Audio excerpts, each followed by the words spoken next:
اعوذ باللہ من الشیطان الرجیم، بسم اللہ الرحمن الرحیم۔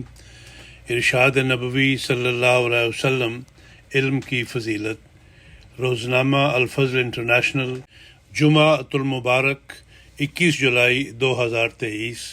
حضرت عبداللہ ابن عمر رضی اللہ عنہما کہتے ہیں کہ رسول اللہ صلی اللہ علیہ وسلم ایک دن اپنے کسی کمرے سے نکلے اور مسجد میں داخل ہوئے۔ آپ نے اس میں 2 حلقے دیکھے، ایک تلاوت قرآن اور ذکر و دعا میں مشغول تھا اور دوسرا تعلیم و تعلم میں۔ نبی اکرم صلی اللہ علیہ وسلم نے فرمایا، دونوں حلقے نیکی کے کام میں ہیں۔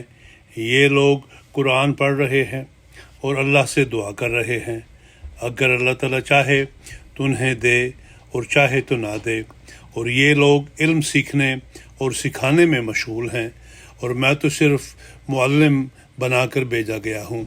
پھر انہی کے ساتھ بیٹھ گئے۔ ابن ماجہ کتاب السنہ، باب فضل العلماء والحث علی طلب العلم۔